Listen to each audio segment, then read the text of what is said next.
আল্লাহ আজও জানতে চাইছে, ও সিতাইয়ের আমার হাবিবের উম্মতের পুরুষ আর মেয়েরা, জাবেরের বাড়ির ওই বরকত নেবে গো? একটু আমার দিনটাকে তোমাদের বুকে একটু জায়গা দেবে? আজ তো দুনিয়া দিয়ে ভরিয়ে দিয়েছো, আমার পেয়ারা দিনটাকে ভরিয়ে দেবে একটু দিলে?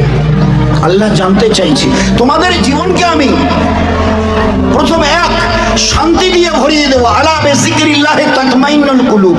দুই, তোমাদের সংসারকে সুখ দিয়ে ভরিয়ে দেবো, ফালা নুহিয়ান্নাহু হায়াতান তাইয়্যিবা।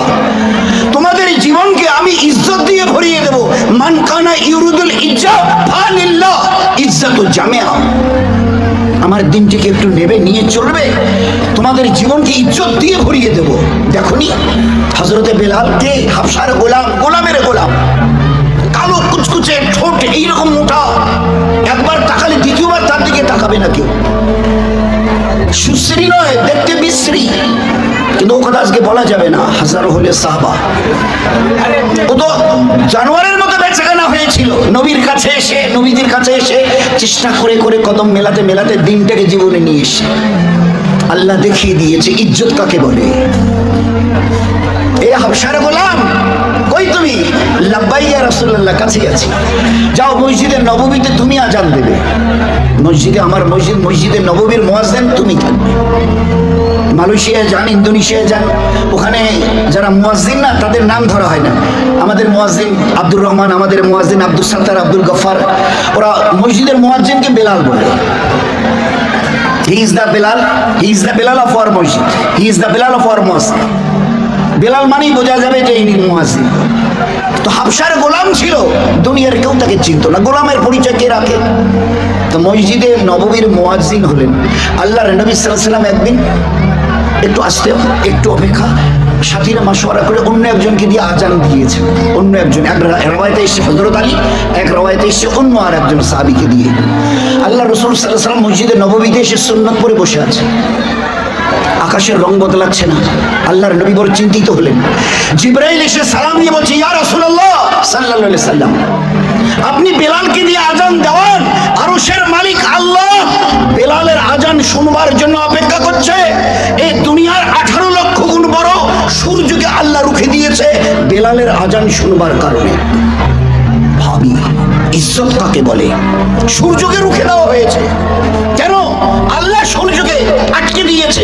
বেলালের আজানের আওয়াজ এখনো আরশে পৌঁছায়নি। তিন, মিরাজ থেকে আল্লাহ রাসূল সাল্লাল্লাহু আলাইহি ওয়াসাল্লাম ফিরে এসে বলছে, এই বেলাল। লাব্বাইক ইয়া রাসূলুল্লাহ, আমি কাছে আছি, বলুন। এই বেলাল, তুমি কি আমাল করো আমাকে বলো না। আল্লাহ রাসূল আমাকে লজ্জিত করবেন না, আমি কি আমাল করব? আপনি যা বলেন, আমি তো আপনার গোলামের গোলামের গোলাম, আপনি যা বলেন তাই করি। না বেলাল, বলো না, বলো না। কেন গো? আল্লাহ রাসূল আমাকে শর্মিন্দা করছেন। না গো বেলাল, আমি শর্মিন্দা, তোমাকে লজ্জিত করিনি। আমি যখন জান্নাতে চলছিলাম তোমার পায়ের শব্দ আমাকে শোনানো হয়েছে, এটা তোমার সাথেই বেলালের পায়ের শব্দ। আমি তোমার পায়ের শব্দ জান্নাতে শুনেছি। ভাবতে পারি হোয়াট ইজ কল রেসপেক্ট, ইজ্জত কাকে বলে? What is call honour, honour কাকে বলে? আল্লাহর নবী জান্নাত থেকে মিরাজের ওই রাতে ফিরে এসে বলছে, বেলাল তোমার পায়ের শব্দ আমি জান্নাতে শুনেছি।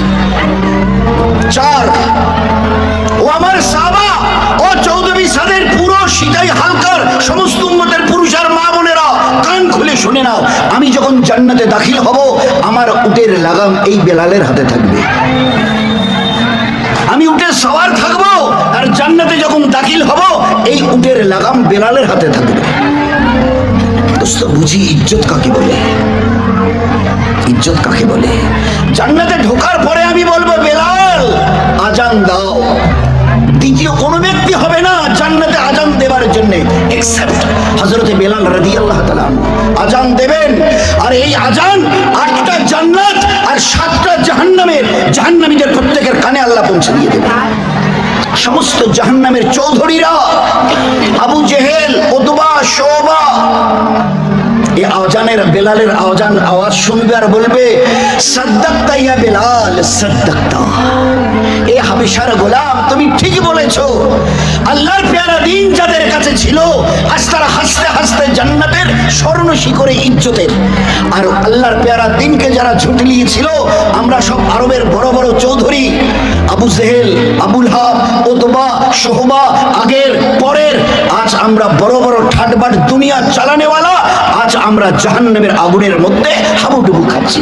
সাদ্দাক্তা ইয়া বিলাল, তুমি সত্য কথা বলেছো। আল্লাহ হক, নবী হক, তার দিন হক, তার কিতাব হক, তার ফেরেশতারা হক, তুমি সত্য কথা বলেছো।